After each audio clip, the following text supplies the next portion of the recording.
Thank you so much for being here, and I heard Fuzzies went so well. I've been seeing the tweets coming through, so that rocks. Excellent. We're doing some research together collaboratively here in our department to take kind of the interpersonal relational side and dovetail this with the social media aspect. And so Dr. Ralph Arif, here to speak with me, is a specialist in social media.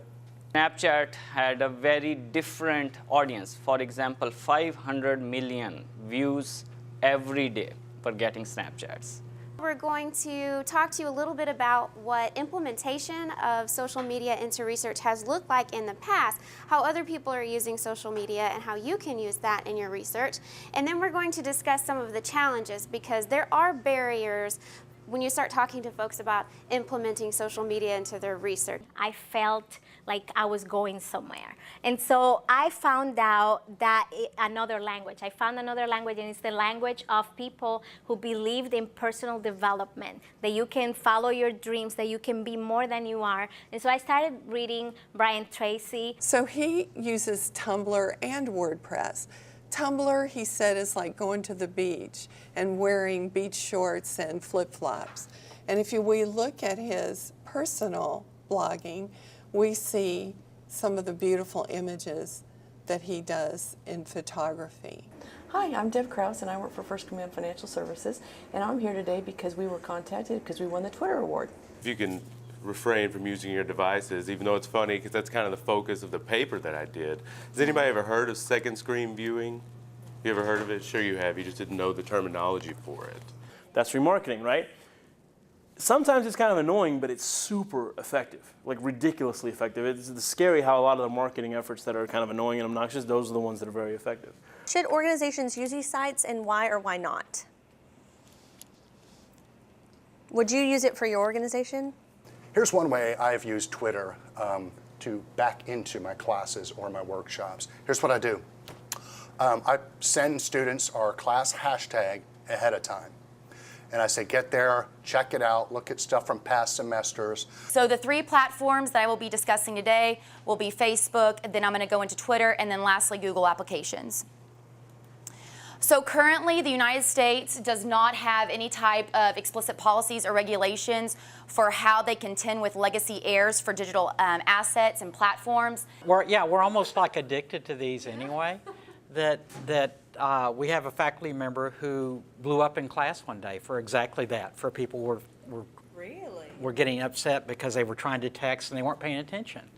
And so what she did was that she implemented a policy of said, at the midpoint of class, we're going to take a technology break.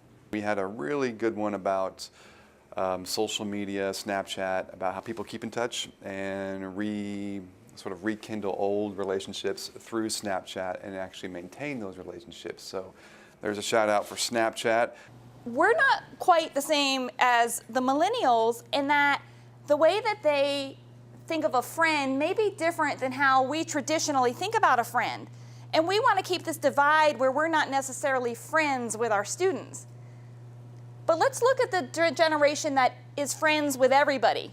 One of the sessions that's been really good is Periscope, and Ms. Elena Fernandez has been describing ways that you can use Periscope to reach an audience and to try some new things in a new emerging social media tool. Places with high poverty, Waco and McLennan County is a pretty high poverty area, and we cannot assume that our students have access or knowledge of these basic techniques. Mobile newsfeed, 90% of your clicks go to that. I've had lots of ads where I've had the desktop and mobile newsfeed ad enabled, and I may get 100 clicks on the desktop and get 3,000-4,000 on the mobile. And I think it's just that's where people are browsing. That's where we spend our time. This might make it fire and give them this painful shock. It bothers me that I don't know when it will fire. Is this something that's causing them anxiety because they never know when it could happen?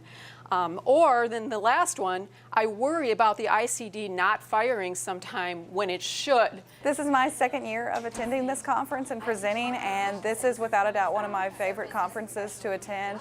Everybody is super nice and supportive, and I love the research topic on social media. My dissertation and actually my thesis were both on social media, so this is a great way to continue my research on social media and learn more about how to use social media in the classroom and to connect with other professionals in the field. Fourth thing we're going to do is we're going to choose your teammates. These are people that you want to work with, whether they be fellow bloggers that have the same passions as you or brands that you want to work with. That's who your teammates are going to be. Considering starting vlogging, or you just never really paid any attention to it before, or a little? Have y'all tried any video platforms before? That learning that happens outside the classroom, microblogging encourages. And then intertextuality, where we make connections between texts and hyperlinks and hashtags. And we'll show you a little bit of a transcript of what our students did when they read a book and some of those intertextuality that they came across. So, how do we get from ancient Greek for something that's imitated and the survival of the fittest squirrels and men to boxes of text on the internet? They could do it on their phones, they could do it on their tablets, they could do it on a laptop. Any of those ways were good. And they liked talking with other people. That's something that they really enjoyed. Today I presented about Instagram. I helped give people tips on how to use Instagram, what kind of content to include, whether or not they should do contests or challenges, how to find their audience, how to get more followers, how to use more hashtags.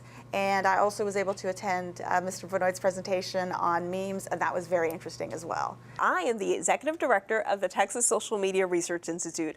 I'm so excited because this year marks something special. This is the 5th year of the Social Media Conference, and this is the 3rd year that we've had the conference in Fort Worth. It was a great transition, and we've been able to reach a wider audience because of the change in the geographical location.